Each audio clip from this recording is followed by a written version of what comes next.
atau jam 1, maka kita mulai acaranya. Sudah hadir bersama kita 2 narasumber. Yang pertama dokter spesialis anak dari RSUD Dr. Sarjito, Dr. May Neni Sitaresmi. Apa kabar Dr. May? Alhamdulillah baik, alhamdulillah. Sehat nggih? Insya Kemudian Allah. yang kedua psikolog dari UGM Ibu Diana Setiawati. Gimana kabarnya Ibu Diana? Baik, alhamdulillah. Alhamdulillah sehat semuanya. Mudah-mudahan kita senantiasa diberi kesehatan. Kebetulan hari ini tanggal 23 Juli kita memperingati Hari Anak Nasional. Ini Hari Anak Nasional diperingati di tengah pandemi ya. Di tengah pandemi yang sudah berlangsung setahun lebih sejak Maret tahun lalu. Juga di tengah pemberlakuan PPKM darurat yang kemarin berakhir kemudian diperpanjang dengan nama yang berbeda, PPKM levelnya 1 sampai 4. Kemudian kondisinya ketika tahun lalu mungkin anak-anak cenderung dalam tanda kutip bebas dari COVID-19, saat ini situasinya berbeda ya. Pada paling enggak pada 28 Juni 2011 ada data yang menunjukkan anak di Indonesia yang terpapar COVID-19 ini cukup besar jumlahnya. Kira-kira 250.000 anak-anak atau sekitar 12,6% dari kasus COVID secara nasional. Ini yang paling banyak persentasenya adalah anak usia 7-12 tahun. Kemudian kemarin, khusus di DIY kemarin, awal Juli, Kementerian Kesehatan menunjukkan bahwa varian virus corona, varian Delta ini sudah menyebar di DIY ya. Beberapa anak pun terpapar varian tersebut yang penularannya cukup cepat. Nah, pada siang hari ini kita akan berbicara tentang corona ya, virus corona dan COVID-19, kaitannya dengan perlindungan terhadap anak-anak Indonesia dari pandemi ini. Sudah ada 2 narasumber, yang pertama dokter spesialis anak RSUD Dr. Sarjito, kemudian psikolog dari UGM. Nah, untuk yang kesempatan pertama akan saya berikan kepada Dr. May Neni Sitaresmi ya, yang nanti mungkin akan memaparkan bagaimana kondisi kesehatan anak-anak secara umum selama pandemi, kemudian terutama di Hari Anak Nasional ini ya. Tahun ini kan temanya kan anak terlindungi Indonesia Maju. Nah, bagaimana melindungi anak dari persebaran COVID-19. Monggo Ibu Dr. May mungkin bisa memaparkan materinya. Ternyata saya salah informasi kemarin. Saya pikir talkshow sehingga saya tidak membuat PowerPoint gitu ya. Maaf ini ternyata saya bacanya karena ada beberapa diskusi. Ya. Terima kasih Mas Budi, Mbak Diana, ini teman saya sudah cukup lama, dan Bapak Ibu semua. Saya mohon maaf sekali tidak benar-benar saya pikir malah saya tadinya pakainya Instagram sehingga pakai agak seperti host gitu. Jadi memang saat ini kita sangat prihatin ya, sudah 1,5 tahun lebih, hampir 1,5 tahun sejak Maret 2020 tahun kemarin Indonesia dinyatakan ikut di dalam darurat COVID ini, dan banyak sekali dinamika yang sudah ada selama ini, karena kita tahu bahwa COVID itu adalah penyakit yang sangat baru ya, sehingga saya juga declare di sini bahwa mungkin apa yang saya sampaikan di sini mungkin nanti dalam seminggu 2 minggu kemudian akan berbeda begitu ya, karena memang kita harus selalu mengikuti kemajuan dinamika yang ada sampai saat ini. Kita tahu bahwa COVID-19 korbannya cukup banyak dan termasuk kalau kita lihat di Indonesia merupakan cukup tinggi ya, kasusnya jauh lebih tinggi dibandingkan India yang kita tahu 1-2 bulan yang lalu seperti tsunami lah, ini Indonesia kasusnya cukup banyak, bahkan ini juga karena adanya varian baru dari virus COVID ya. Kita tahu bahwa sampai saat ini sudah cukup banyak varian-varian, mulai dari yang awal itu di Wuhan, kemudian ada yang di maaf, saya matikan dulu.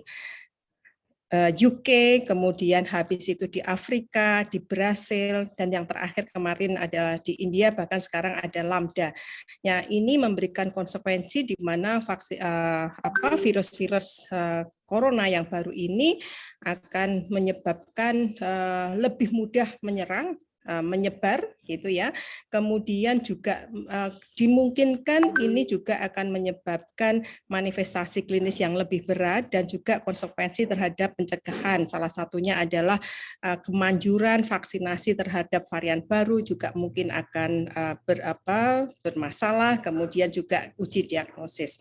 Nah, bagaimana dengan anak? Di awal-awal kita memang cukup agak tenang ya, karena anak relatif kelompok yang lebih rentan, lebih sedikit di waktu itu, proporsinya lebih sedikit dan kemungkinan menjadi beratnya juga lebih sedikit. Tetapi dengan kondisi sekarang ini di mana kasusnya yang sangat luar biasa, maka secara absolut jumlah anak-anak yang terinfeksi juga semakin besar ya. Kita tahu bahwa sampai saat ini proporsi anak-anak yang terinfeksi adalah sekitar 13%. Jadi artinya 1 di antara 8 kita yang terinfeksi seluruhnya itu adalah anak-anak.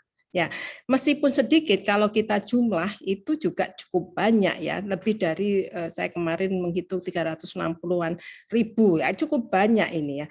Dan meskipun kematiannya dibandingkan dengan usia lanjut ya, karena kita tahu bahwa anak itu relatif lebih sehat ya, tidak mempunyai komorbiditas seperti orang dewasa, karena kita tahu bahwa kematian yang paling banyak itu adalah kematian dengan komorbiditas, misalnya ada obesitas, ada kemudian ada penyakit diabetes mellitus, hipertensi, keganasan dan sebagainya. Ini kan anak relatif lebih sedikit, sehingga oleh karena itu maka kematian juga pada anak-anak menjadi lebih sedikit, meskipun secara absolut karena jumlahnya banyak, secara komunitas banyak, tentunya anak itu menjadi jumlahnya banyak dan akhirnya juga kematiannya juga banyak. Dan memang disebutkan bahwa 70% anak-anak itu tidak mempunyai gejala. Nah, tetapi justru karena dia tidak punya gejala, kadang-kadang menjadi masalah karena mungkin rekognisi orang tua mengenalinya lebih terlambat. Kemudian yang kedua yang lebih penting adalah anak bisa sebagai sumber penularan bagi lingkungannya. Ya. Nah, ini yang kemudian menjadi concern sehingga kenapa anak-anak tetap kita harus hati-hati, apalagi di saat ini kita sudah cukup lama karena kondisi ini anak-anak menjadi tidak sekolah, dalam arti sekolahnya banyak online ya, sebagian besar online, dan sekolah online itu tidak hanya sekedar memindahkan sekolah melalui webinar Zoom, tetapi metodenya mesti harus berbeda. Bagaimana menarik anak supaya bisa memahami. Kita belum memikirkan masalah akses internet, belum memikirkan belum melihat bahwa tidak semua guru mungkin siap ya. Kalau di Jogja saya pikir itu lebih mudah ya, tapi kalau di banyak daerah belum tentu guru itu siap untuk memberikan materi secara online, karena tidak hanya sekedar ini kemudian dipindahkan, belum kemudian orang tuanya, karena pembelajaran secara online tentunya harus peran dari orang tua bagaimana mendidik mendampingi anak belajar secara online. Ini dari sisi akademik, sehingga kenapa Pak Menteri juga menyampaikan kalau ini tidak diatasi maka akan banyak terjadi disparitas yang sangat lebar antara kelompok sosial ekonomi yang berbagai, sehingga akan menyebabkan risiko banyak anak-anak menjadi drop out. Itu dari sisi akademik. Kemudian masih banyak sisi lain yang akan muncul dari sekolah yang ditutup ini, ya. Dari sisi anak menjadi lebih tidak bisa berkomunikasi dengan orang lain, dia di rumah, resikonya menjadi abuse neglected dan kekerasan juga tinggi. Belum masalah-masalah perilaku, nanti Mbak Diana bisa menyampaikan banyak sekali laporan-laporan yang menyebutkan bahwa anak-anak itu kemudian terjadi depresi gitu ya. Belum ada kalau kita bicara dampak dari penggunaan gadget. Ya, karena ini sebetulnya sebelum era pandemi ini sudah menjadi suatu kebutuhan, dan ini juga peluang tetapi juga ancaman, apalagi dengan adanya pembelajaran secara online. Kita cukup banyak prihatin dengan pemanfaatan online yang tidak terkontrol, ya, mulai dari masalah kesehatan fisik, masalah mata. Jadi kalau coba bayangkan kita setiap saat melihat secara ini ya online gini, mata kita akan sangat capek sekali ya. Makanya kita selalu menyarankan setelah 20 menit maka kita harus berhenti memandang ya, dari sekitar 20 detik 6 meter di luar itu, karena mata kita akan sangat lelah. Nah, ini anak juga kemudian karena dia banyak di depan TV, maka di depan laptop, maka risiko obesitas juga semakin tinggi. Belum cyber bullying itu juga cukup banyak, sehingga banyak hal-hal yang muncul yang mengancam anak-anak kita, tidak direct atau tidak langsung dari COVID-nya, tetapi adalah dampak lain dari adanya COVID terhadap perubahan adaptasi baru ini.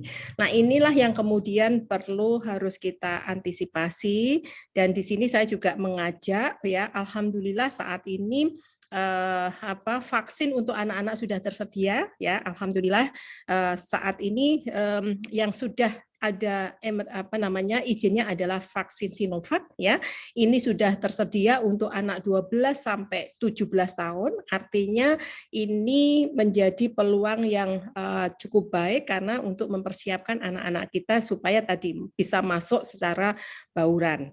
Nah, jadi jangan ragu-ragu untuk mengajak anak-anak, mempersiapkan anak-anak kita untuk vaksinasi. Dan memang kita sangat menganjurkan kalau bisa ada konsep vaksinasi saomah ya. Jadi satu keluarga itu kan, kalau vaksinasi itu tujuannya kan tidak hanya melindungi saya, tapi kalau itu cakupannya tinggi maka akan yang disebut dengan herd imunitas atau kekebalan komunitas.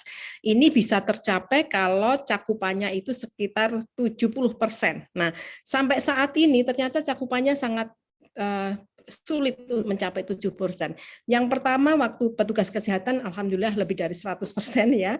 Kemudian setelah itu guru, lansia lah. Lansia itu susah sekali untuk mencapai target ini, sehingga kami berpikir bahwa dengan memasukkan anak-anak, apalagi nanti 12-17 tahun itu adalah kelompok yang sekolah SD kelas 5, kelas 6, kemudian SMP, maka dia akan meningkatkan cakupan vaksinasi sehingga akan menyebabkan herd imunitas, apalagi kalau di dalam satu rumah itu ada ibunya, ada anaknya yang sudah 12, 17, kemudian ada orang tua, neneknya yang karena suatu sebab nggak divaksin, maka dia akan terlindungi dari satu rumah yang tervaksinasi.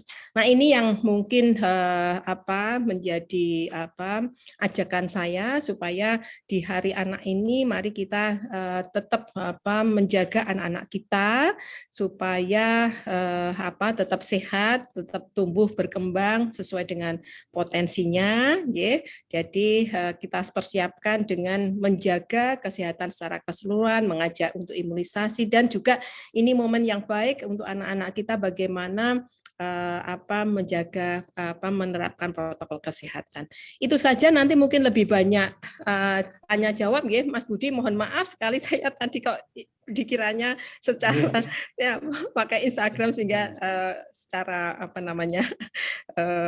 talk show ya.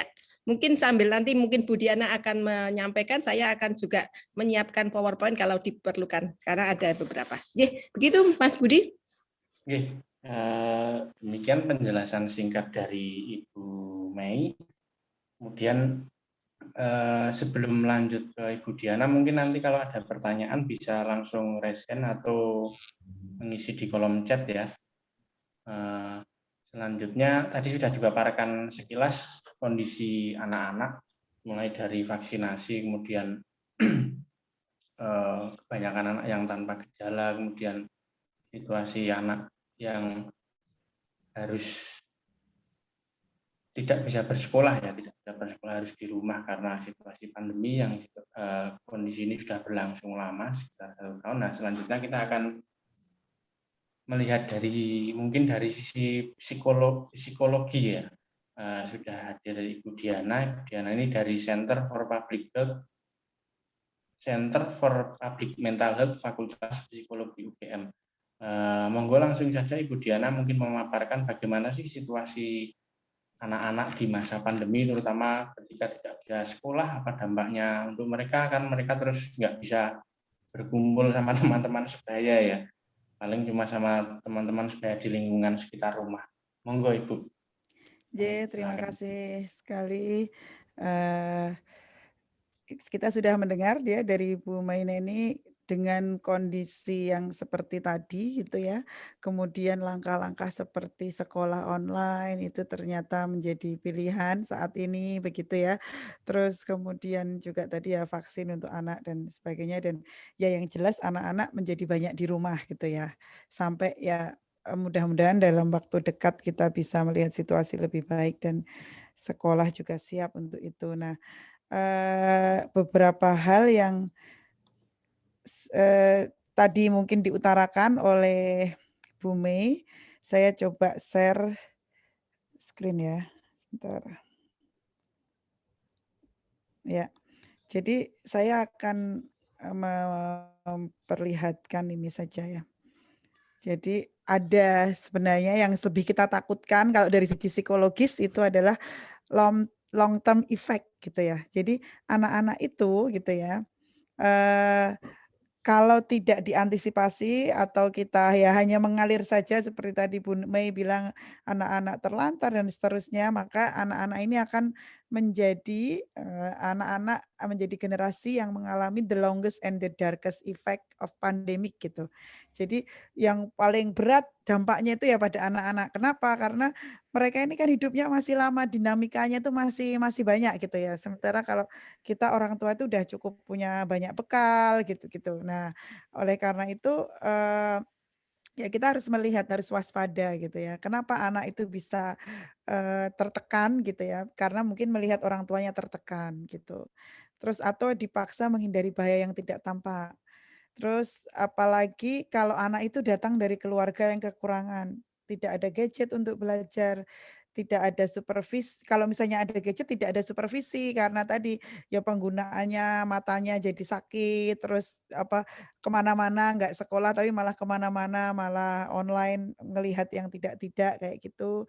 Atau anak tertekan ketika keluarga tidak stabil karena mungkin ekonomi tidak stabil, ekspos pada kekerasan.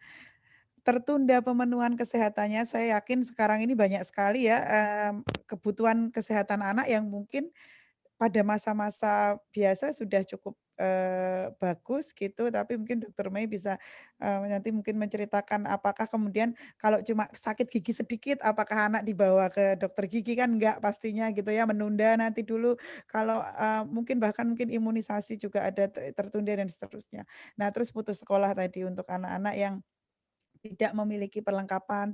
Terus kemudian anak-anak itu ya sensitif terhadap perubahan di sekitarnya. Misalnya kemudian nanti ada keluarga besar yang sakit, kepanikan serumah dan sebagainya, itu juga cukup bisa membawa dampak ya ke anak-anak gitu.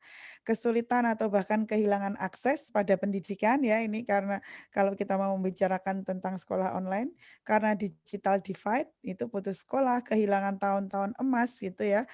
Pendidikan ya, kalau misalnya coba yang misalnya usia dini ya, yang sekarang, usianya di bawah 5 tahun atau yang sekarang 5 tahun kan ketika mulai pandemi dia baru 3 tahun, terus masa-masa emas itu hilang gitu ya. Hilang maksudnya dalam artian dia di rumah gitu kan, dia tidak sempat mengalami mungkin pendidikan usia dini di luar dan sebagainya. Nah ini bisa berefek jangka panjang. Anak bahkan mungkin melihat hidup ini berat, karena pandemi datang saat dia belum memiliki banyak bekal pengalaman dalam melewati tantangan kehidupan. Kalau kita kan ya udah pernah lah mengalami hal yang berat-berat ya, dan kita udah menyaksikan misalnya tsunami gitu ya, yang banyak korbannya dan kita tahu, oh ternyata ya bisa dilewati gitu ya. Kita pernah melewati berbagai ya melihat penderitaan di depan kita dan ternyata bahkan mungkin mengalami sendiri ternyata bisa, tetapi anak-anak belum memiliki bekal itu gitu. Anak-anak akan kuat bahagia gitu ya. Nah, kuncinya itu jika orang tua dan sekolah bekerja sama mengantisipasi dampak pandemi ini. Jadi ya bahwa selama ini mungkin banyak orang tua yang terlalu menyerahkan pendidikan ke sekolah saja itu mungkin juga benar gitu ya, sehingga kaget gitu ketika anak-anak di rumah gitu. Tetapi di sisi lain sekarang ketika anak-anak di rumah, sekolah juga jangan berpikir bahwa tugas mereka itu ini gitu ya, ringan gitu ya. Jadi intinya harus kerjasama keduanya gitu. Nah ini kalau secara perkembangan ya anak-anak itu kan ya apa, memiliki apa ya, perkembangan otak yang masih terus berjalan gitu ya, prefrontal cortex-nya belum sempurna, bagian yang bisa me-manage, emosi, me-manage impulsivitas itu belum sempurna. Sementara dia sudah apa, bagian-bagian yang ada hubungannya dengan emosi, impulsivitas sudah ini gitu ya, sudah tinggi yang tadi membuat dia ingin pemuasan-pemuasan yang instan. Nah, oleh karena itu, dia juga jadi sangat mudah tuh terbelokkan, kalau gurunya nggak menarik, ya udah main game aja gitu tuh sangat mudah gitu ya. Jadi, kalau tidak ada, kerjasama di rumah ya memang benar pendidikan itu berakhir di nowhere gitu ya, mereka anak-anak benar-benar kehilangan gitu ya.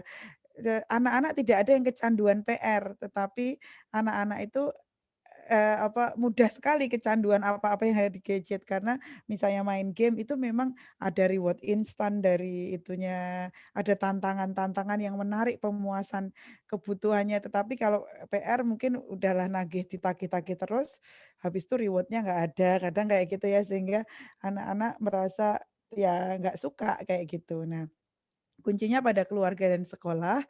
Ya, yang jelas kalau sekolah itu, harus tadi seperti Bu Mei tadi, nggak cuma mindah apa, pelajaran dari offline menuju online, perlu strategi khusus gitu ya. Jadi tetap harus sekolah itu memfasilitasi pengalaman belajar bagi siswa, untuk bekal menjadi pribadi yang mampu berkontribusi di masyarakat, bukan menjadi penagih tugas dan penguji pemahaman. Yang banyak terjadi, sekolah itu seperti debt collector sekarang ya. Jadi cuman posting, PowerPoint nanti sore minta PR pada anak-anak. Nah itu sama sekali itu memang membuat anak-anak sangat kesulitan ya dengan mengikuti sekolah online ini gitu. Jadi memang perlu sekali sekolah memiliki, pemahaman gitu ya. Harus ada kolaborasi orang tua, guru, siswa, guru membangun komunikasi positif dengan orang tua, berusaha memahami kondisi latar belakang keluarga, bahkan, karena tadi, digital divide atau apa, perbedaan fasilitas digital itu bisa sangat membuat perbedaan akses, membuat anak-anak tertentu baik-baik aja, anak-anak yang lain putus sekolah dan sebagainya. Seharusnya sekolah punya prioritas-prioritas ini untuk membantu anak-anak yang dengan latar belakang kekurangan misalnya, dibantu dengan laptop misalnya seperti itu. Nah, itu hal-hal yang seharusnya kita pikirkan bersama ya hal seperti ini dan menjadi prioritas. Sekolah dan orang tua melakukan rekoneksi dengan anak. Jadi jangan dibiarin aja kalau ada anak yang nggak pernah muncul di online, orang tua juga jangan diem aja kalau anaknya pas sekolah online tidur kayak gitu ya, harus ada usaha-usaha gitu ya. Guru membantu orang tua menciptakan suasana belajar di rumah, entah dengan mungkin mungkin, ada hal-hal yang dikerjasamakan, misalnya ada, background yang dibuat untuk membuat anak-anak gembira ya tertentu saja sangat tergantung pada usianya ya gitu ya, misalnya sekolah anak saya itu membuat eksperimen-eksperimen menarik gitu ya yang meskipun di rumah mereka, excited sekali untuk bisa, ikut seperti itu gitu ya, terlibat terus gitu. Guru menjadi orang tua menjadikan orang tua partner bekerja sama dalam menyusun pengalaman belajar yang bermakna, karena sebenarnya sumber daya di rumah juga banyak yang bisa dimanfaatkan untuk itu. Nah, orang tua mestinya juga, memahami, apa sih yang terjadi di sekolah selama ini kok anak-anak tuh kalau di sekolah kayaknya betah belajar, kalau di rumah kok banyak sekali yang ngeluh sulit gitu ya. Nah, kita perlu tahu bahwa kita amati coba sekolah itu ternyata di sana ada edukasi, ada stimulasi, ada supervisi. Guru itu tidak mungkin kalau muridnya lagi belajar, gurunya malah nonton TV kayak gitu ya. Atau, anaknya lagi ngerjain PR, ibunya malah ngerumpi rame-rame di sekitarnya, kan enggak gitu ya. Jadi ada modeling, ada keteladanan, ada situasi yang mendukung dan ya ada dukungan untuk anak. Oleh karena itu rumah yang mendukung pembelajaran adalah orang tua yang memberikan edukasi, stimulasi, ya. Jadi harus ya di rumah tuh juga kita harus mengusahakan sekali karena ini masalahnya adalah kita berusaha memecahkan masalah bersama. Kalau anak-anak memang harus masih belajar di rumah demi keamanan, ya, dalam rangka melindungi itu ya anak-anak rumah harus kita kondisikan. Misalnya pagi semuanya ya mandi, kalau anak-anak belajar ya semuanya ya harus, tenang, harus, belajar juga, nggak yang satu nyetel musik keras-keras, yang satunya ngerjain PR, kayaknya ya situasi-situasi harus mendukung, rutinitas harus dibangun sehingga memang seperti sekolah di rumah itu ya, kalau itu menjadi pilihan terbaik saat ini, itu ya bisa berhasil, anak-anak tidak kehilangan kebutuhannya untuk menjadi anak-anak, kebutuhannya untuk belajar, well-being-nya tetap terjaga gitu. Mungkin seperti itu dulu ya Mas ya, sebagai pengantar nanti bisa dilanjutkan jika diperlukan. Terima kasih Ibu Diana sudah memaparkan secara cukup lengkap ya situasi psikologi yang dihadapi anak-anak selama masa pandemi. Mungkin kalau ada pertanyaan bisa langsung disampaikan atau bisa lewat chat ya. Untuk sementara mungkin langsung ke Ibu Mei lagi ya. Tadi mungkin apakah sudah menyiapkan PowerPoint atau belum, Ibu? Kalau belum mungkin ada beberapa pertanyaan ya yang mungkin ingin saya ajukan ya. Ini ada pertanyaan juga masih chat untuk Bu Mei. Masih di mute ya. Jadi ada beberapa mungkin tadi saya lupa mengenai COVID ya. Meskipun tadi gejalanya sebagian besar 70% ya, jadi 2/3 itu tanpa gejala, tetapi memang gejalanya hampir sama dengan anak-anak orang tua yang lain. Kapan kita harus mencurigai bahwa anak-anak kita itu mungkin terpapar atau terinfeksi dengan COVID. Sama dengan yang lain adalah keluhan yang paling sering adalah demam. Jadi ini virus COVID itu hampir mirip dengan influenza yang lain. Jadi kalau kita ada demam, kemudian anak kita ada demam, ada batuk, ada pilek, nyeri tenggorokan, kemudian mual, muntah, diare, nyeri seluruh badannya, dan sama hilangnya penciuman. Nah, apalagi kalau kemudian ada riwayat kontak dengan yang positif ya, atau mungkin habis dari pergi di daerah yang memang transmisinya tinggi, apalagi kalau kemudian kita menggunakan kendaraan umum ya. itu maka kita sebut dengan suspek. Kalau seperti itu, memang di awal dulu kan diagnosisnya hanya dengan swab, tetapi karena mungkin teman-teman semua tahu bahwa saat ini Yogyakarta masuk di dalam transmisi komunitas, artinya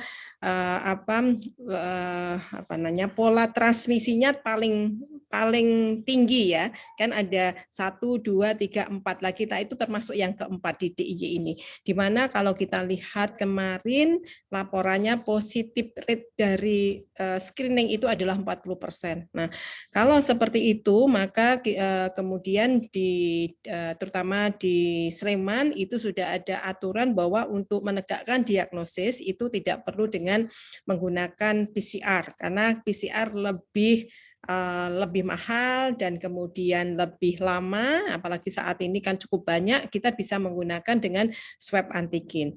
Nah, untuk itu kalau misalnya kita mencurigai kita atau anak-anak kita kemudian terinfeksi, maka jangan ragu-ragu ke puskesmas, karena semua puskesmas yang ada di DIY termasuk juga beberapa rumah sakit itu sudah disiapkan untuk melakukan tracing, kemudian juga terapi ya. Nah, kalau kemudian positif, nah sekarang memang karena kasusnya cukup banyak, yang bisa masuk rumah sakit adalah mereka dengan gejala sedang dan berat, sehingga mungkin yang perlu kalau kita memang gejalanya ringan, maka kita tidak usah masuk rumah sakit ya, cukup dengan isolasi mandiri. Mungkin saya ada buku mengenai bagaimana karena cukup banyak ya mengenai isolasi mandiri. Jadi kita nggak usah berkecil hati karena sebagian besar seperti tadi anak-anak itu tidak berat, maka cukup dengan isolasi mandiri. Nah, ini ada buku harian, karena dengan isolasi mandiri mestinya nanti akan dipantau oleh puskesmas, dan juga kami dari Kagamadok itu juga sekarang ada ibu-ibu teman-teman juga bisa melakukan konsultasi secara online gratis ya. Nah, ini syaratnya tidak ada gejala, mungkin seperti tadi yang saya sampaikan, gejala ringan ya, batuk, pilek. Kemudian yang penting adalah anak harus mau makan dan minum, termasuk kita. Kalau kita sakit itu salah satunya kita harus mau makan dan minum, meskipun rasanya biasanya indera pengecap kita akan hilang ya, tetapi kita tetap harus makan dan minum. Tidak boleh stres, itu juga penting. Kemudian sejak kecil kita terapkan etika batuk. Gimana? Kalau dulu biasanya kita batuk kan otomatis dengan tangan kita. Nah, ini sebaiknya dengan tangan kita. Kenapa tidak boleh menutup dengan tangan kita? Boleh dengan tisu, tapi hati-hati tisunya harus dibuat di tempat yang khusus. Tetapi yang mungkin paling bagus adalah dengan gini. Karena kalau dengan telapak tangan, nanti kita telapak tangan pegang handle pegang sehingga ini tangan kita sebagai sumber penularan. Oleh karena itu maka kita harus sering cuci tangan. Itu karena tangan kita memang mudah sekali menempel semua penyakit, tidak hanya COVID. Kemudian jangan lupa memang kita sekarang itu sudah saatnya setiap rumah itu punya termometer supaya kita bisa mengukur suhu, karena tidak hanya untuk COVID ya, sakit apapun kita juga harus diukur suhunya. Nah, untuk COVID ini diukur pagi dan sore. Kemudian jangan lupa kalau zaman dulu kita itu sumuk makanya suka pakai AC, justru sekarang kita kembali ke back to nature. Kenapa? Justru penularan yang paling sering adalah di ruang tertutup. Oleh karena itu sekarang kita biasakan ventilasi itu bagus. Selama saya isolasi mandiri, saya seperti ini, saya bekerjanya di luar. Artinya di ruangan saya terbuka, ada atriumnya di sebelah sana, ada banyak udara terbuka. Ini sangat, karena ini akan begitu pada waktu kita bicara, maka kalau kita ada virus, maka dia akan kemudian tidak terkonsentrasi. Sehingga ventilasi harus bagus, dan biasakan kita itu berjemur ya, berjemur di dalam sinar matahari itu sangat penting karena penelitian banyak kita, anak-anak kita itu yang kekurangan vitamin D. Kenapa ya? Karena kita cenderung kalau panas-panas tuh ngeyup, pasti suka ya, takut kalau ya jadi hitam ya. Nah, itu padahal itu sangat penting. Jadi harus olahraga tetap dan juga berjemur ya. Nah, ini tadi kalau anak kita misalnya kita memang positif, kemudian isolasi mandiri di rumah, maka kalau banyak yang positif, karena sekarang banyaknya adalah klaster keluarga, maka kita bisa melakukan isolasi bersama-sama di rumah. Tetapi kalau hanya 1-2 orang, maka sarannya adalah gunakan kamar mandi sendiri karena penularan juga yang banyak adalah melalui kamar mandi. Baik itu kita batuk di kamar mandi, kita pipis, berak itu juga di kamar mandi. Nah, ini kemudian kalau anak, karena anak sakit, orang tuanya misalnya masih sehat, maka anak nggak bisa dipisahkan, maka kita sarankan kita tetap pakai masker, kemudian jarak tidurnya adalah 2 meter dengan kasur terpisah, dan seperti tadi sampaikan oleh Bu Diana, maka dukungan psikologis sangat penting. Jadi meskipun di rumah kita ajak anak kita bercerita, kita ajak anak kita bermain tentunya dengan kondisinya itu. Nah, ini yang gejalanya tadi sudah saya sampaikan. Kemudian ini juga penting sekali ya, adalah kita harus tahu tanda-tanda kegawatan pada anak kita ya. Ini tidak hanya untuk COVID ya. Nafas itu ada ukuran kapan kita sebut anak kita bermasalah terhadap nafasnya. Jadi kalau kurang dari 2 bulan, itu kalau hitungan nafas kita adalah anak kita 60 kali per menit. Hitungnya adalah anaknya tidak boleh nangis, karena kalau nangis otomatis nafasnya cepat. Jadi posisi tenang, kemudian naik turun dada dihitung 1 kali. Ya, jadi kalau di atas 5 tahun tidak boleh lebih dari 30 kali per menit. Kalau kita dewasa ini nafas kita rata-rata sekitar 12 sampai 14 kali per menit ya. Jadi ini kalau anak 2 sampai 11 bulan tidak boleh lebih dari 50 kali per menit. Kalau 1 sampai 5 tahun tidak boleh lebih dari 40 kali per menit. Sambil tidak hanya nafasnya, kemudian kita lihat hidung kita. Apakah hidung kita normalnya kan nafas itu kan hidungnya tidak kempis-kempis. Nah, kalau hidungnya cuping hidung itu kempas-kempis, nah itu juga menunjukkan bahwa mungkin anak itu sesak nafas, atau mungkin juga bisa dilihat di dadanya. Kalau ada tarikan pada waktu nafas itu juga menunjukkan ada tarikan dinding dada, menunjukkan anak juga dalam kondisi yang sesak nafas. Ya. Nah, ini kapan harus segera dibawa ke rumah sakit? Anak banyak tidur. Nah, banyak tidur itu ada 2 hal ya. Mungkin memang penyembuhan sehingga mungkin sebelumnya nggak bisa tidur, sekarang lebih tenang tidur. Tetapi yang harus segera dibawa kalau dia itu nggak bisa melek gitu loh. Jadi karena itu mungkin awal dari penurunan kesadaran atau nafasnya cepat. Seperti tadi cekungan di dada, hidungnya tadi kempas-kempis. Kemudian saya juga senang sekarang hampir semua semua keluarga mempunyai yang disebut dengan pemeriksaan oksimetri ya. Itu tidak terlalu mahal dan semua orang yang isolasi mandiri di rumah harus punya puls oksimetri karena ini bisa untuk melihat berapa kadar oksigen seseorang dan berapa jumlah nadinya.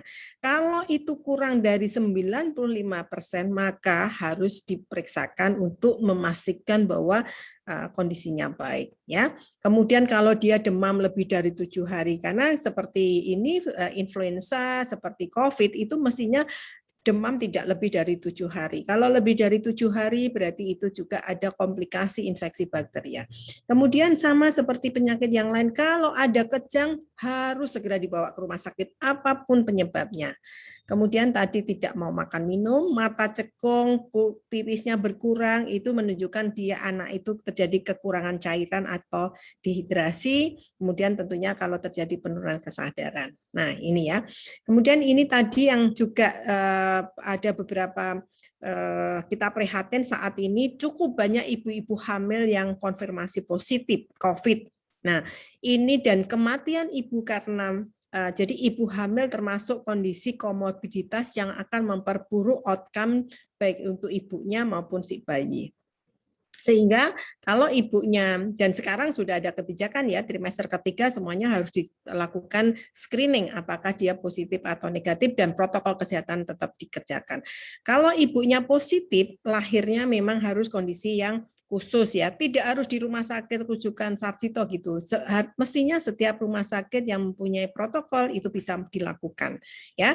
Kemudian, nah ini yang mungkin beda, kalau biasanya waktu lahir itu kita akan IMD, kemudian begitu bayinya lahir tali pusatnya nggak langsung dipotong karena biar sampai denyutnya berhenti supaya darahnya mengalir lebih banyak, mengurangi risiko anemia pada bayi. Kemudian setelah itu tidak boleh dimandikan, itu adalah prosedur bayi yang normal. Tetapi kalau ibunya positif, maka apakah kemudian di IMB atau tidak, itu perlu ada diskusi antara ibu dengan petugas dengan segala konsekuensinya. Kalau ibu sangat yakin saya mau IMD, boleh, tetapi tentunya selama ibunya bagus, baiknya bagus dengan menggunakan masker ya, kemudian dibersihkan, kemudian ditempelkan. Tapi kalau tidak, kemudian begitu bayi lahir, tali pusat diklem, kemudian dimandikan. Nah, kemudian kita pisahkan ya, kalau tidak di IMD, kalau di IMD langsung, dan bayi boleh, ibu boleh menyusui langsung dengan tentunya dengan masker. Kemudian kalau setelah itu si bayi kemudian dipisahkan, dirawat oleh orang lain, hanya kemudian ketemu dengan ibunya pada waktu dia menyusui. Tetapi kemudian kalau ibunya kondisinya tidak memungkinkan, mungkin bisa diberikan ASI peras.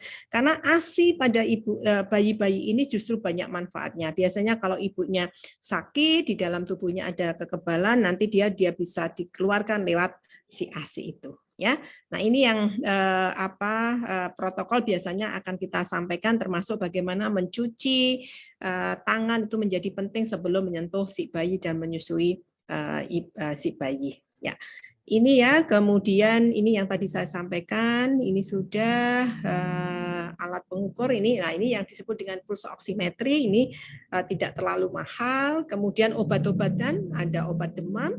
Vitamin yang kita anjurkan adalah vitamin C, kemudian vitamin D dan zinc yang tadi saya sebutkan.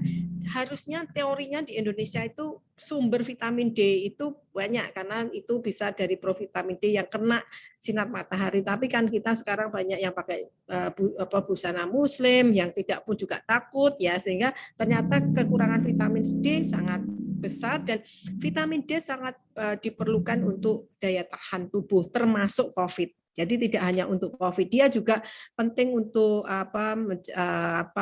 regulasi di alergi dan sebagainya. Sehingga perlu vitamin D. Kemudian zinc, ini juga untuk daya tahan tubuh selama 14 hari.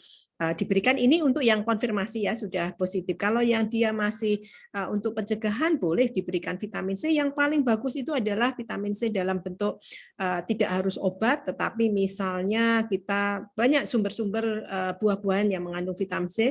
Misalnya jeruk nipis itu malah lebih aman karena tidak ada risiko terjadinya batu karena kebanyakan vitamin C ya. Kemudian vitamin D ini juga cukup banyak, UGM juga sudah memproduksi vitamin D dan tidak terlalu mahal harganya dibandingkan produk yang lain.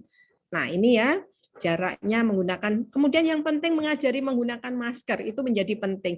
Kita seringkali melihat orang-orang menggunakan masker tidak betul, jadi benar-benar harus menutupi hidung, kemudian juga menutupi ini dagu, dan CDC WHO juga menganjurkan kalau kita keluar ya tidak yakin bahwa di luar sekarang cukup banyak, gunakan masker double. Jadi masker bedah kemudian baru masker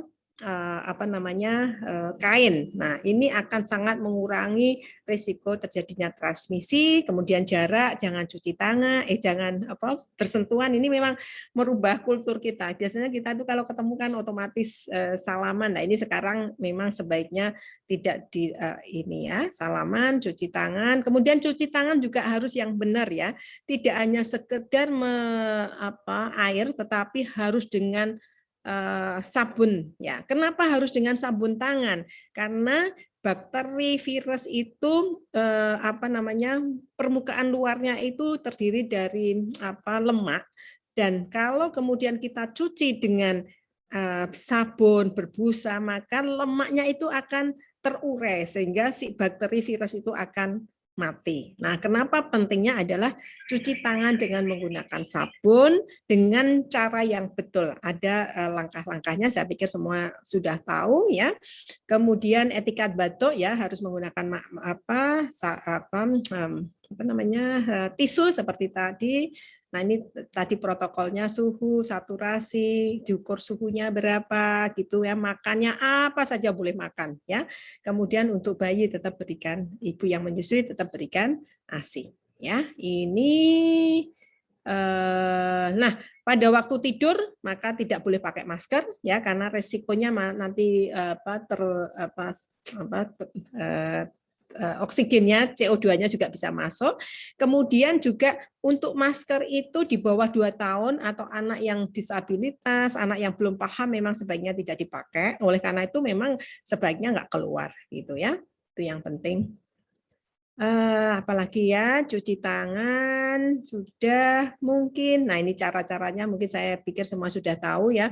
Sela-sela dan biasakan jari kita itu kalau di dalam Muslim setiap Jumat kita disunahkan untuk potong kuku ya, rambut itu memang benar karena kuku yang panjang itu sebagai sumber penyakit. Tidak hanya COVID, semua bakteri, virus yang lain. Oleh karena itu potong kuku harus rutin setiap hari, paling mudah ya Jumat gitu ya. Kemudian jangan lupa sela-sela seperti ini cara mencuci tangan yang betul ya, etiket batuk saya pikir. Kemudian jangan lupa tempat-tempat yang suka menjadi sumber penularan, gagang pintu, kran, toilet, dan biasakan kita sekarang mulai ngajari anak kita kalau menyentuh tempat-tempat umum, misalnya lift, kemudian handle, gunakan dengan menggunakan tangan kiri. Karena biasanya kita makan itu adalah tangan kanan, sehingga kalau tangan kiri untuk ini mengurangi risiko transmisi. Kemudian jangan mulai sekarang juga biasakan jangan menyentuh wajah karena penularan apapun penyakit termasuk COVID adalah melalui hidung sehingga jangan dan mata ya. Jadi jangan biasakan tangan kita ucek-ucek mata, pegang hidung, pegang muka seperti itu ya. Itu menjadi penting. Pembersihannya dengan air sabun tadi sudah saya sebutkan, kemudian juga dengan alkohol atau disinfektan. Nah, ini saja mungkin tambahan Mas Budi, mudah-mudahan mohon maaf sebagai pengganti PowerPoint. Sangat lengkap. Ya, ini mungkin ada pertanyaan, Bu. Ini kira-kira bukunya ini bisa didapat di mana ya, Bu? Ya, ini Oke, karena saya panduan share yang di sini sangat. aja ya. Oke, nanti biar Ini di-share. buku apa ya untuk anak ini ya? Ya. Ya, oke. Ada juga buku panduan di isoman di rumah juga ada. Nanti kalau mau, karena kebetulan kami FKKMK dengan Kagamadok itu baru membuka konsultasi gratis. Silahkan menggunakan Gamad Box. Nanti bisa konsultasi secara gratis. Ini saya kasihkan di samping di. Ya. Kemudian ini lanjut ya, ada beberapa pertanyaan di kolom chat. Yang pertama dari Dian Kartika Rajeng, ini mohon diskusinya menimbang banyak hal, berani tidak jika TK anak-anak nanti dibuka untuk kelas luring dalam beberapa jam, meskipun prokesnya ketat tapi tetap khawatir ya, tapi kira-kira bisa nggak misalnya kelas luring dalam beberapa jam. Kemudian pertanyaan kedua dari Putri Meridita, sekarang kan di media sosial itu kan ramai membandingkan kondisi Indonesia dengan negara lain ya. Negara lain sudah sedemikian terbukanya, sementara kita malah sekarang menghadapi situasi yang lumayan berat dibandingkan tahun lalu. Nah, pertanyaannya apa yang bisa kita pelajari atau kita bisa adaptasi dari negara lain seperti itu. Monggo mungkin karena tadi sudah dari Ibu Mei, mungkin untuk dua pertanyaan ini dijawab dulu dari Ibu Diana, monggo Ibu. Ya, kalau pertanyaan pertama saya pikir Bu Mei nanti lebih tepat lah yang menjawab apakah kita berani apa enggak membuka itu ya, karena kalau kalau dari sisi orang tua itu memang keinginan untuk segera luring itu kadang-kadang sangat besar gitu ya Bu Mei ya, yang kita lihat di masyarakat. Nah, tapi kan itu tentu saja sangat tergantung pada kesiapan sekolah dan juga ini kesiapan, ya protokol sekolah dan kemudian apakah memang situasi transmisi komunitas tadi apakah sudah terkendali apa belum, tapi nanti mungkin Bu Mei lebih jelas. Kalau tentang, bandingan kita dengan luar negeri gitu ya, ini saat-saat minggu-minggu ini kami sedang mengadakan summer course online dengan, berbagai pembicara dari luar negeri dan kita diskusi banyak hal tentang kesehatan mental anak juga, kesehatan mental, secara umum begitu ya.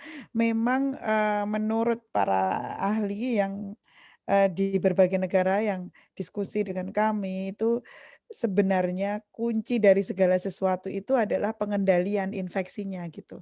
Jadi artinya kenapa kita berbeda dengan di luar negeri ya karena itu tadi, karena pengendalian infeksinya itu yang harus kita lihat gitu ya. Jadi kadang-kadang kan orang menuntut kita kok di sana begini, kok kita nggak begini. Nah kondisinya kan sangat berbeda. Ada negara yang sangat kecil yang bisa di-manage dengan sangat mudah. Ada negara yang sangat kaya yang ketika begitu lockdown, ekonomi langsung ditanggung negara, semuanya tidak ada yang terganggu sehingga sangat mudah, pengendalian, mobilitas penduduk misalnya seperti itu. Nah, sementara kondisi di negara kita sangat berbeda, kita kepulauan, kita apa, sistem disparisi sistem kesehatannya masih cukup tinggi, di mana-mana literasi kesehatan juga cukup cukup gap-nya cukup tinggi di antara di kota dan di desa dan seterusnya ya.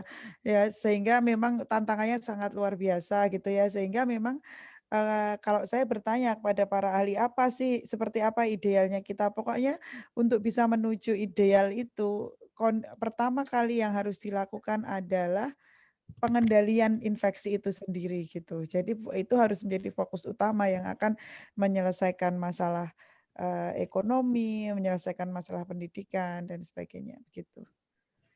Ya mungkin Bu Mei bisa menjawab yang tadi sekolah TK mau dibuka tadi. Ya, oke, jadi memang untuk membuka sekolah itu memang satu tidak bisa digebyah-uyah, disamakan karena itu tentunya tergantung dari transmisi yang ada di sana. Kalau saat ini memang dengan adanya kenaikan yang sangat tajam, mungkin kita tunggu dulu 1-2 minggu, 3 minggu ini, mudah-mudahan kasusnya mulai turun ya. Kemudian yang kedua juga tergantung kesiapan dari sekolah itu. Ya, karena untuk memulai sekolah dan bauran ya tidak bisa langsung otomatis semua ke sana karena jelas harus ada persiapan-persiapan yang harus dilakukan oleh guru sekolah itu dan ini sifatnya tidak boleh wajib. Artinya kalau keluarga itu kemudian saya nggak berani anak saya masuk itu kemudian tidak kemudian dia dianaktirikan. Jadi pilihan itu tentunya orang tua juga penting. Kemudian persiapan tempat. Jadi paling bagus kalau sekolah apakah TK, PAUD, SD harus mempunyai ruang terbuka. Jadi sebaiknya sekolahnya justru dibuka di alam itu akan lebih bagus, ya. Kemudian kapasitasnya tidak boleh lebih dari 50% dari karena ada aturan minimal harus jaraknya 1,5 meter ya. Dan saya cukup banyak beberapa sekolah kemudian anak-anaknya karena masih kecil dia kan belum diajari susah. Jadi kemudian anaknya itu dikasih baju dengan ada sayapnya gitu. Ya, sayapnya itu kira-kira 1 meter ya 75 sehingga kalau pokoknya anak-anak nggak boleh sayap antara anak saya dengan yang lainnya nggak boleh sentuhan. Nah, itu sebagai salah satu usaha bahwa anak kita nggak boleh deket-deket misalnya seperti itu. Kemudian juga yang jelas gurunya harus semuanya sudah divaksin ya, karena kalau penularan justru yang banyak itu adalah juga dari guru ke guru. Jadi gurunya harus sudah divaksin, tidak ada komorbiditas. Kemudian anak yang masuk ke sana benar-benar anak yang sehat. Jadi kalau ada yang batuk, pilek tidak boleh masuk. Kemudian di sekolahnya juga ada termogan, kemudian ada screening dan ada pemantauan. Dan memang kemudian tidak boleh terlalu lama dan tidak boleh melewati masa makan atau istirahat. Karena kontak yang paling sering justru pada waktu makan dan pada waktu makan. Karena makan tuh mesti buka masker dan cenderung kita makan tuh sambil ngomong. Nah, ini yang kemudian meningkatkan risiko terjadinya transmisi. Jadi apakah kemudian kalau 1 minggu 2 minggu ini kita lihat dulu trennya bagaimana, mudah-mudahan bisa turun ya. Kemudian setelah itu lakukan ada checklist kalau mau menghendaki checklist apakah sebuah sekolah siap atau tidak. Ya, gitu. Begitu Ya. Mas Budi. Ini ada 2 pertanyaan lagi ya dari mungkin ini untuk Ibu Diana dulu ya dari ini salah satu hal yang menjadikan anak-anak semangat belajar di sekolah ini kan karena ada keberadaan teman-teman ya. Ini teman-teman sebaya, kemudian belajar bersama, kemudian karena situasinya sekarang seperti ini, anak-anak hanya bisa belajar bersama orang tua. Kemudian adakah saran hal yang bisa dilakukan orang tua agar kesan keberadaan teman yang belajar bersama ini bisa dirasakan secara real oleh anak-anak? Karena pada kenyataannya perbedaan fasilitas juga mempengaruhi kemungkinan bisa saling berkomunikasi secara online di antara anak-anak dengan teman sekelasnya. Monggo Ibu Diana mungkin bisa dijawab untuk pertanyaan ini. Ya, saya pikir tadi kuncinya sama ya, kerjasama antara sekolah dan rumah gitu ya. Memang orang tua sekarang porsinya menjadi lebih besar karena kalau anak itu begitu kita biarkan ya dia akan mencari kesenangan sendiri kayak gitu ya. Nah kalau sekarang ini bagaimana tetap terhubung dengan teman itu penting, makanya sekolah juga harus mempertimbangkan ya yang bisa dilakukan oleh orang tua, usul ke sekolah ya. Memperbanyak sesi sinkron itu juga penting gitu ya. Artinya kan banyak juga sekolah yang cuman itu tadi kirim materi lewat Google Classroom gitu ya, terus nggak ini gitu ya.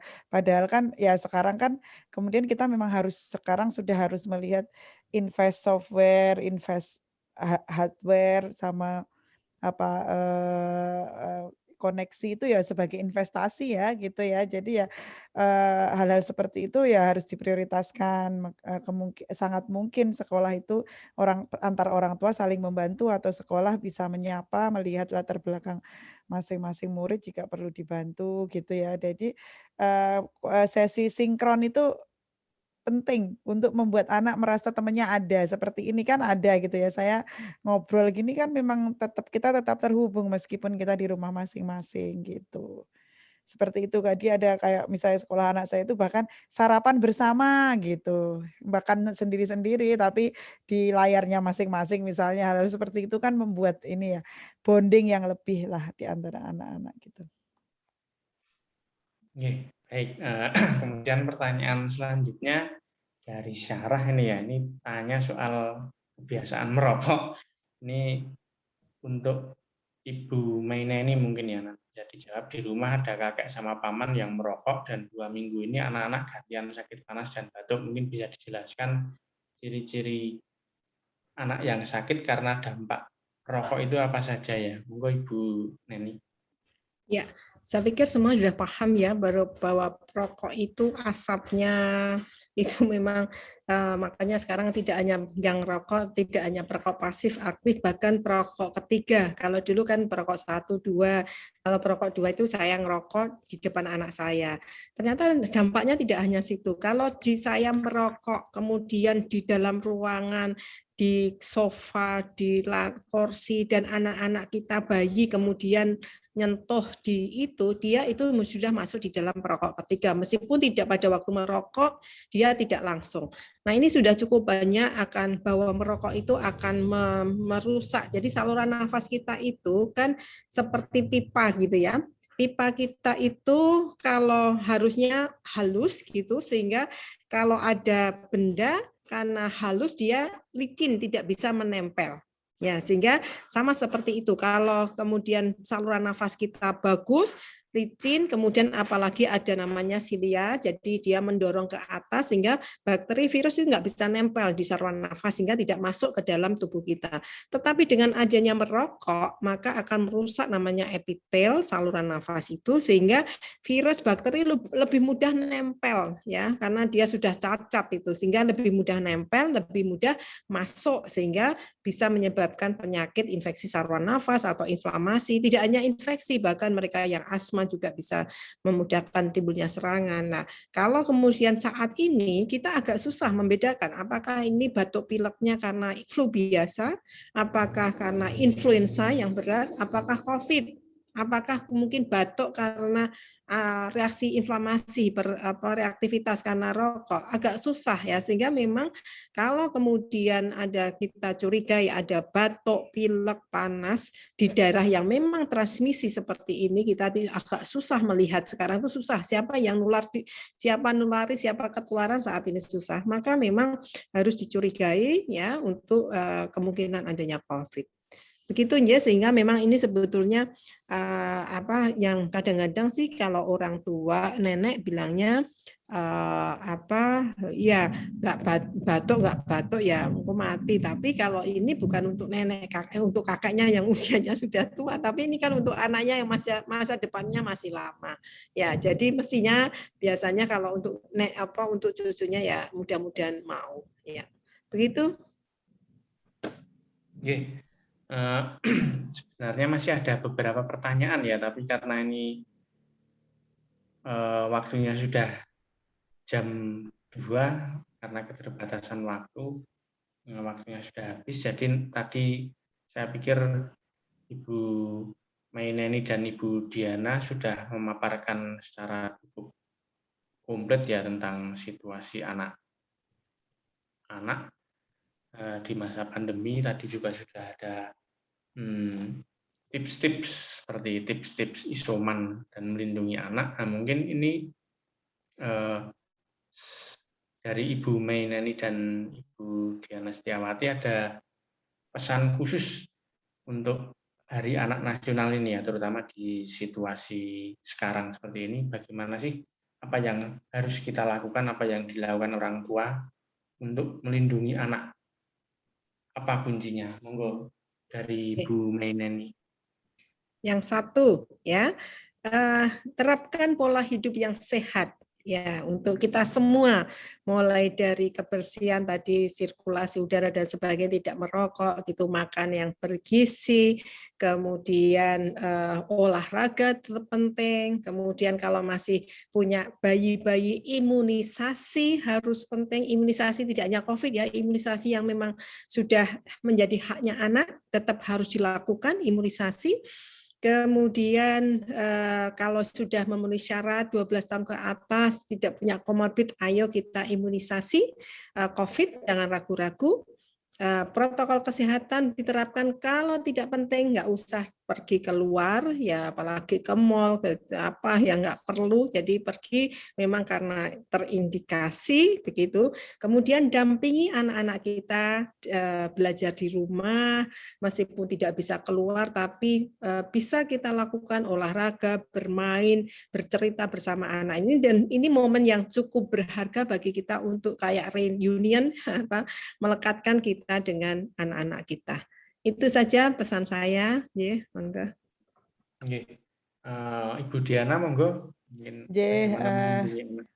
Jadi saya setuju dengan semua yang tadi disampaikan Bu Maineni.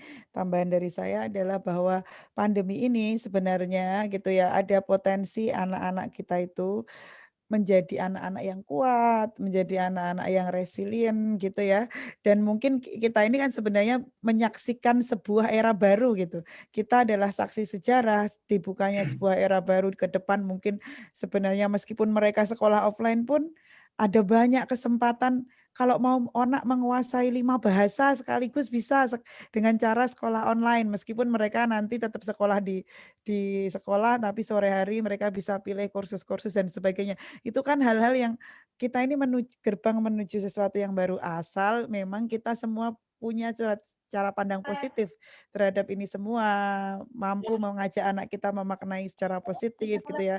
Tetapi kalau kita sibuk dengan, "Wah gimana sih kok kapan kapan ini berakhir, kapan ini," maksudnya kita penuh dengan keluhan, anak-anak juga akan memandang ini berat gitu ya. Jadi, ini sebenarnya kesempatan emas untuk membuat anak-anak itu kuat kalau kita mampu mendampingi mereka melewati masa-masa sulit ini dengan positif. Gitu Sampun. Oke, terima kasih banyak atas pemaparannya. Terima kasih banyak Ibu Dr. Mai Neni Sitaresmi, Wakil Dekan Bidang Kerjasama Alumni dan Pengabdian Masyarakat Fakultas Kedokteran UGM, sekaligus dokter spesialis anak RSUP Dr. Sarjito. Terima kasih juga untuk Ibu Diana Setiawati, psikolog dari Center for Public Mental Health, Fakultas Psikologi UGM. Saya pikir acara ini kita cukupkan karena sudah pukul 14. Terima kasih banyak atas perhatiannya. Semoga kita diberikan kesehatan dan bisa melewati pandemi ini dengan selamat dan lebih kuat seperti itu. Nah, terima kasih ya. Saya tutup acara ini, mungkin di foto dulu ya, Mbak Mediani, sebelum saya tutup. Mungkin bisa teman-teman peserta bisa nyalakan kameranya seperti itu. Sudah ya, sudah cukup. Terima kasih Dokter Neni, terima kasih Bu Diana. Sami-sami. Ya, terima kasih. Saya tutup diskusi kita siang hari ini. Assalamualaikum warahmatullahi wabarakatuh. Selamat siang. Waalaikumsalam warahmatullahi wabarakatuh. Selamat siang, terima kasih Pak Budi. Waalaikumsalam warahmatullahi wabarakatuh. Acaranya keren.